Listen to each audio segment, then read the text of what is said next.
नमस्कार. कराड वार्तामध्ये आपलं स्वागत आहे. माझ्यासोबत बोलण्यासाठी आहेत नमस्ते. ज्येष्ठ पत्रकार रामभाऊ जगताप आहेत. जगताप साहेब, 2 डिसेंबरला मतदानाची प्रक्रिया पार पडलेली आहे. आता 21 डिसेंबरला निकाल जाहीर होणार आहे. निकाल देखील लांबणीवर पडलेला आहे. तो निवडणूक आयोगाने सध्या निर्णय घेतलेला आहे. या संदर्भात काय सांगाल? महाराष्ट्रामध्ये ज्या नगरपालिकांच्या निवडणुकांची जी घोषणा झाली त्यावेळेला 2 तारखेला काल परवा झालेल्या 2 तारखेला मतदान होणार होतं झालं आणि 3 तारखेला दुसऱ्या दिवशी लगेचचा निकाल अशी प्रक्रियाची निवडणूक आयोगानं तत्कालीन परिस्थितीमध्ये जाहीर केलेली होती. मात्र राजकीय काही गुंतागुंत मुंबई दिल्लीच्या पातळीवरती झाली असण्याचा एक आरोप काही विरोधकांच्याकडून होतो आहे. त्यामुळं या निवडणूक प्रक्रियेमध्ये काही न्यायालयीन वाद उत्पन्न झाले आणि ही सगळी प्रक्रिया न्यायालयीन कामकाजामध्ये अडकून पडली. त्यामुळे त्याचे वेळेमध्ये निकाल जे येणं अपेक्षित होतं ते वेळेत निकाल न आल्यामुळं गेल्या 2 तारखेला सर्व नगरपालिकांची जी मतदान होणार होतं ते त्यातील काही नगरपालिकांचं मतदान हे 20 डिसेंबरपर्यंत लांबणीवर पडलं गेलेलं आहे. याच्यामध्ये सातारा जिल्ह्यातील महाबळेश्वर आणि फलटण या 2 नगरपालिकांचा समावेश होतो आहे आणि काही नगरपालिकांच्या काही प्रभागांचा समावेश होत आहे. यामध्ये कराडमधल्या एका प्रभागाचा समावेश आहे. यासाठीची मतदान प्रक्रिया येत्या 20 तारखेला होणार आहे आणि 21 तारखेला ते निकाल सर्व महाराष्ट्रातल्या सर्वच नगरपालिकांचे निकाल जाहीर होणार आहेत. अशा पद्धतीची परिस्थिती आहे. मात्र शासनानं हा जो काही निर्णय घेतला असेल किंवा न्यायालयाच्या प्रक्रियेच्या आडोशानं शासनानं हा जो काही एक बॉम्बगोळा फेकलेला आहे हा वस्तुतः लोकशाहीच्या दृष्टीने अत्यंत घातक आणि मारक असा आहे. कारण कोणतीही निवडणूक प्रक्रिया सुरू करण्याच्या पूर्वी कित्येक महिने त्याचं कामकाज सुरू असतं आणि त्याबाबतचा नियोजनाचा जो भाग असतो तो अत्यंत काटेकोरपणे हा प्रशासकीय यंत्रणांच्याकडून हाताळला जात असतो. मात्र त्याच्यामध्ये काही राजकीय हस्तक्षेप वाढतात आणि त्याच्यामध्ये पुन्हा न्यायालयीन गुंतागुंत वाढते आणि या पद्धतीनं लोकांच्या विश्वासार्हतेला तडा जाण्यासारख्या काही घटना या आता महाराष्ट्रामध्ये घडू लागलेल्या आहेत. त्यामुळं या पद्धतीची यावेळीची जी प्रक्रिया झालेली आहे ही अत्यंत चुकीची आहे. लोकशाहीच्या कोणत्याही तत्वांमध्ये बसणारी अशी नाही आहे. त्यामुळं यापुढच्या कोणत्याही निवडणुकीच्या वेळेला शासनानं आणि निवडणूक आयोगाने या दोन्ही घटकांनी याचा गांभीर्याने विचार करावा आणि लोकांच्या भावनांचे खेळ न खेळता लोकांच्या लोकशाहीच्या हक्काप्रमाणे जे लोकांना अधिकार दिलेले आहेत, उमेदवारांना जे अधिकार दिलेले आहेत, राजकीय पक्षांना जे अधिकार दिलेले आहेत त्या अधिकारांचा मान राखला गेला पाहिजे एवढीच लोकांची माफक अपेक्षा. निवडणुकीच्या आधी 8 दिवस आधी आपण जे कराड वार्ता विश्लेषण केलेलं होतं त्याच्यामध्ये बंडखोरीच्या अपेक्षा उमेदवारांचं पेव कराड मोठ्या प्रमाणात फुटलेलं आपल्याला पाहायला मिळेल. त्याचप्रमाणे भाजप असेल, शिवसेना असेल किंवा लोकशाही आघाडी असेल, राष्ट्रीय काँग्रेस असेल यांच्यापुढे खूप मोठे पेच प्रसंग उभे राहण्याची शक्यता निर्माण. आपण जे विश्लेषण जे केलेलं होतं किंवा अंतर्गत जे बंडाळे आहे, कार्यकर्त्याची नाराजी आहे ती मोठ्या प्रमाणात कराड शहरात उफाळून येणार आहे, दिसणार आहे. आपण जे केलेलं होतं आणि तीच वस्तुस्थिती पाहायला मिळाली. याबाबत काय सांगाल? याबाबत भैया आपण जो 2-3 विश्लेषणामध्ये जो आढावा घेतला कराडच्या एकूण वातावरणाचा आणि काही भविष्याचे आपण अंदाज वर्तवले होते. याच्यामध्ये पहिला अंदाज आपला अत्यंत योग्य अशा पद्धतीने झाला तो म्हणजे या निवडणुकीमध्ये तरुणाईला संधी मिळेल असा एक आपला अंदाज होता. हा एक महत्त्वाचा अंदाज आपला अतिशय या राजकीय लोकांना तो पाळावा लागला. त्याप्रमाणे त्यांना उमेदवार द्यावे लागले. आणि दुसरा एक महत्त्वाचा मुद्दा आपण असं सांगितला होता की या निवडणुकीमध्ये सर्व दिग्गज पक्ष त्यांच्या आघाडी असल्यामुळे बंडखोरीचा फार मोठा फटका कराडमध्ये उफाळून येणार आहे आणि त्याप्रमाणे बंडखोरी अपेक्षेप्रमाणे उफाळून आली सुद्धा. त्यामुळं याचा फटका हा मतविभागणीमध्ये होऊन त्या गटाच्या त्या राजकीय पक्षांच्या उमेदवाराला या निवडणुकीमध्ये बसण्याची दाट शक्यता आहे. किंबहुना तो बसेलही. भाजपच्या उमेदवारांच्या माध्यमातून जी बंडखोरी झाली असेल याचा फटका भाजपच्या लोकांना निश्चितपणे बसू शकतो. त्याचबरोबर अन्य लोकशाही आघाडी असेल, यशवंत विकास आघाडी असेल किंवा शिंदे सेना असेल यांच्यातून सुद्धा काही बंडखोरीच्या लोकांनी अर्ज भरून त्यांच्यापुढे पेचप्रसंग निर्माण केलेला आहे. ते हाताळण्यामध्ये ते पक्षश्रेष्ठी अपयशी ठरले गेले. त्यामुळं त्या मतांचा फटका हा विरोधी उमेदवारांना त्याचा निश्चितपणे लाभ मिळू शकतो. त्यामुळे भविष्यामध्ये राजकीय नेत्यांनी आणि धुरंधरांनी असा विचार करावा की आपण आपले कार्यकर्ते कोणत्या पद्धतीने हाताळले पाहिजेत. कोणाला किती आश्वासनांची खैरात करायची असते आणि किती लोकांना आपण सांभाळून ठेवायचं असतं, या बाबतीतला या निवडणुकीतून एक मोठा धडा या लोकांना मिळाला असं आपल्याला भासतं. हो, अपक्षांची खूप मांदियाळी पाहायला मिळाली आहे. खूप मोठ्या संख्येनं 100हून अधिक अपक्ष उमेदवार सध्या या निवडणुकीच्या रिंगणात आहेत. नगराध्यक्ष पदासाठी 9 उमेदवार रिंगणात आहेत. याच्यामध्ये काय फेरबदल वगैरे किंवा आश्चर्याचे धक्के देणारे काय निकाल लागतील का? या आत्ताच्या निवडणुकीमध्ये भैया खूप आश्चर्यजनक निकाल आपल्याला पाहायला मिळतील. याचं कारण असं आहे की लोकशाहीची सजगता ही आज तरुणांपासून ते अगदी वृद्धांपर्यंत लोकांच्या मनामध्ये रुजलेली आहे. आज लोकशाही म्हणजे काय? आज स्वातंत्र्य मिळून आपल्याला 75 वर्ष झाली. 75 वर्षानंतर आज आता आपल्याला खरं लोकशाहीचं रूप लोकांच्या मनामध्ये घर करून राहिलेलं आहे. प्रत्येकाला असं वाटतं की मी सामान्य असलो, गरीबातला गरीब असलो तरी मला लोकशाहीने दिलेला एक मोठा अधिकार आहे. त्या अधिकारामध्ये मी नगराध्यक्ष होऊ शकतो, मी महाराष्ट्राचा मुख्यमंत्री होऊ शकतो, नव्हे मी देशाचा पंतप्रधान होऊ शकतो. इतकी ह्या लोकशाहीमध्ये ताकद आहे.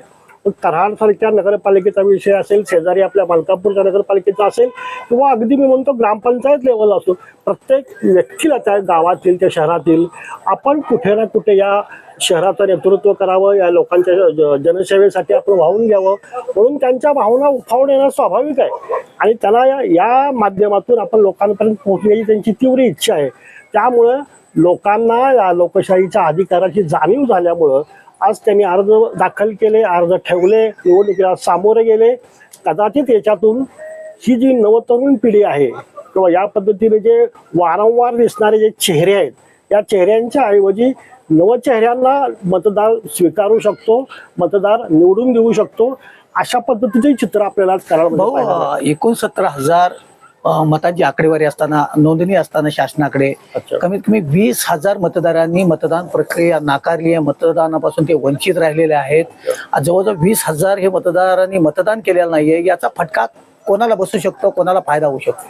त्याच्यामध्ये आतापर्यंतच्या सर्व निवडणुकींचं जर आपण पाहिलं, लोकसभेपासून ते अगदी स्थानिक पातळींपर्यंत जर पाहिलं, ज्यावेळेला मतदानाचा टक्का घसरतो त्यावेळेला याचा निश्चित फटका हा सत्ताधारी गटांना बसत असतो, सत्ताधारी पक्षांना बसत असतो. हे आजपर्यंतच्या वेगवेगळ्या निवडणुकींवरून निर्माण झालेलं चित्र आहे. आत्ताच्या सुद्धा ह्या निवडणुकीमध्ये आपल्याला असं जाणवून येतं की 69,000 सुमारे 48,813 मतदारांनी मतदान 70%, 60%च्या आसपास मतदान झालेलं आहे. 69.89% झाले. म्हणजे ही जी सरासरी आकडेवारी आहे ही अत्यंत कमी आहे. कारण ह्या निवडणुकीला जास्तीत जास्त मतदान करण्याचा लोकांचा भावना असते, कारण त्यांना आपल्या गावाचा शहराचा प्रतिनिधी निवडायचा असतो. मात्र यावेळेला लोकांचा निरुत्साह जो आहे, त्या निरुत्साहाचं एक अतिशय महत्त्वाचं कारण म्हणजे राजकारणामध्ये सध्याच्या काळामध्ये घसरू लागलेली नैतिकता हा त्यातला अतिशय महत्त्वाचा मुद्दा आहे. आज या पक्षामध्ये असणारा उद्या कोणत्या पक्षात जाईल त्याचं कुठलंही आज ताळतंत्र राहिलेला नाहीये. आणि लोकांच्या विश्वासार्हतेला ही राजकीय लोक आता सध्या टिकू शकत नाहीयेत. त्यामुळे लोकांना असं वाटतं की मग आम्ही इतकं मतदान करायचं, निवडून द्यायचं, निवडून दिल्यानंतर तो 5 वर्षाची आमच्याशी बांधील न राहता तो त्याच्या वैयक्तिक स्वार्थासाठी कोणत्याही थराला जातो. यामुळं लोकांचा मतदानाकडे पाठ फिरवण्याचा सध्या आता एक कल आपल्याला दिसून येत आहे.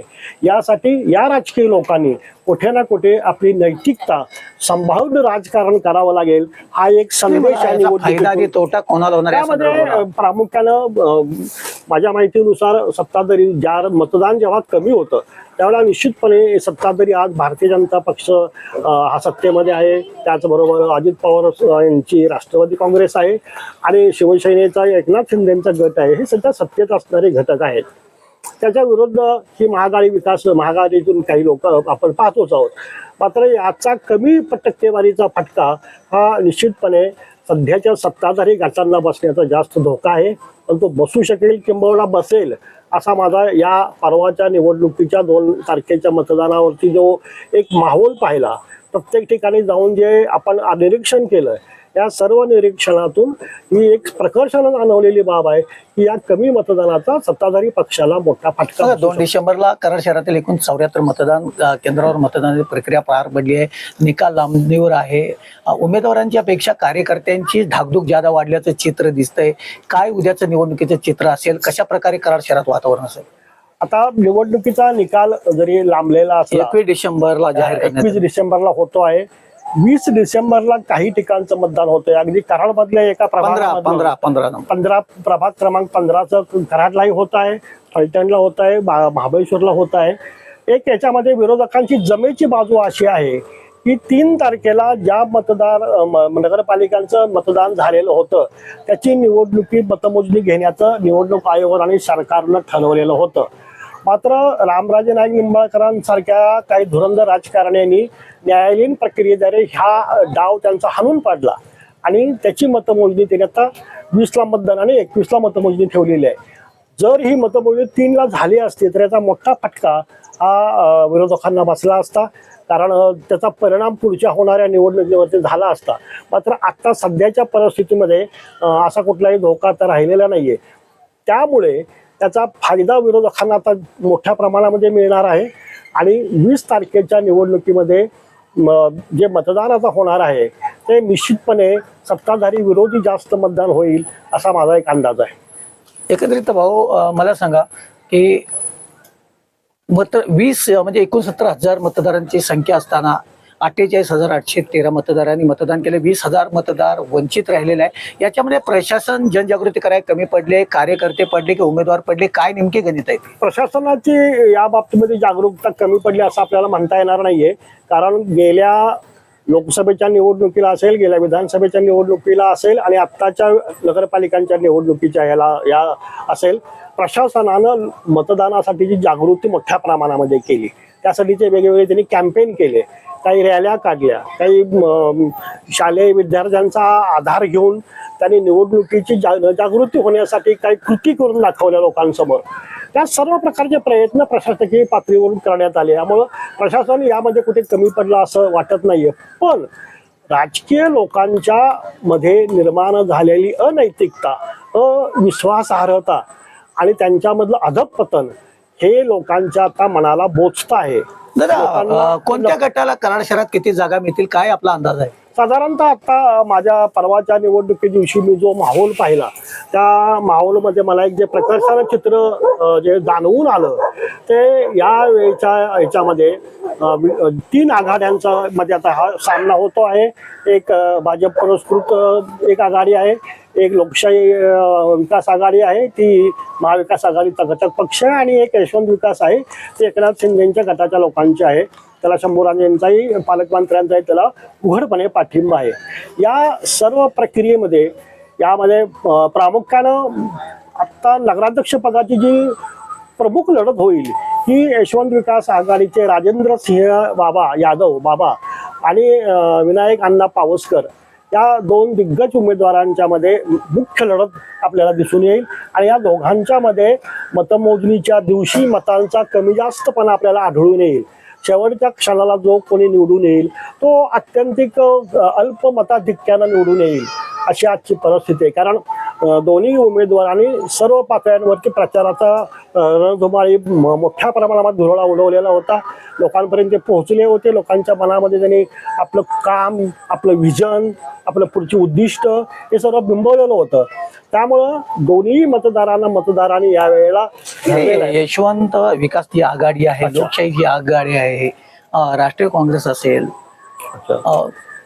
किंवा उपमुख्यमंत्री एकनाथ शिंदे यांचा गट असेल, अजितदादा पवार उपमुख्यमंत्री यांचा गट असेल, जागांच्या बाबतीत मी तुम्हाला विचारते, कुणाला कितपत जागा कराड शहरात मिळते? कराड शहरामधलं भैया अगदी सुस्पष्ट सांगायचं म्हणलं, कोणाची बाजू आपल्याला धरायची नाहीये. परंतु या निवडणुकीमध्ये भाजप हा थोडा एकाकी पडलेला पक्ष असा दिसून आला. याचं कारण असं होतं की महाविकास आघाडीचे सर्व घटक पक्षांनी यावेळेला लोकशाही आघाडीच्या नावाखाली कराडमध्ये त्यांनी निवडणूक रिंगणामध्ये ते उतरले. त्याचबरोबर राजेंद्र सिंह यादव बाबा आणि बाळासाहेब पाटील, माजी मंत्री बाळासाहेब पाटील यांच्यामध्ये जी युती झाली त्यामुळं त्याचा मोठा फायदा हा विरोधकांना आता होणार आहे या निवडणुकीमध्ये. त्यामुळं भाजपला आत्ता फक्त भाजपची जी यंत्रणा सध्या होती त्या यंत्रणेवरती त्यांना थांबावं लागलं, त्याचाच फक्त त्यांना उपयोग झाला. त्यामुळं शहरातील बऱ्यापैकी लोकांचा ओढा हा भाजपपेक्षा या लोकांकडे ज्यांचा समाजाची वारंवार कॉन्टॅक्ट होता, संबंध होता. बाळासाहेब पाटलांचा तर प्रश्नच नाही, ते मंत्री होते, आमदार होते. राजेंद्र सिंह यादव माझा बाबांचाही तसंच त्या पद्धतीनेच होता. आणि भाजपकडून अचानकपणे उमेदवारीमध्ये जाहीर केली. त्या उमेदवाराच्या वेळेला प्रचंड मोठा भाजपमध्ये असंतोष निर्माण झाला. भाजपची जी निष्ठावंत कार्यकर्ते ते थोडे दुखवले गेले, त्यांनी उघडपणे विरोध दर्शवला गेला. त्यामुळं याचा फटका भाजपच्या लोकांना उमेदवाराला बसू शकतो. यासाठी या विरोधी आघाडीचे जे आहेत त्या उमेदवाराला निश्चितपणे थोडी चांगली साथ मिळेल, लोकांच्याकडून मताचं मोठं मताधिक्य मिळेल. आणि कदाचित हाच ट्रेंड हा त्या वार्डातल्या उमेदवारांसाठी जर कायम राहिला तर निश्चितपणे या आघाड्यांची नगरसेवकांची संख्या अधिक असेल, कदाचित भाजपची संख्या कमी पण होऊ शकते. हे होते ज्येष्ठ पत्रकार रामभाऊ जगताप. त्यांनी असा आशावाद व्यक्त केला आहे किंवा प्रतिक्रिया अशी दिली आहे की निकाल जाहीर जे 21 डिसेंबरला होणार आहे ते धक्कादायक असतील. यामध्ये अनेक नौके चेहरे आपल्याला निवडून आलेले दिसतील. असलम मुल्ला, कराडच्या प्रीती संगमावरून, कराड वार्तासाठी. नमस्ते.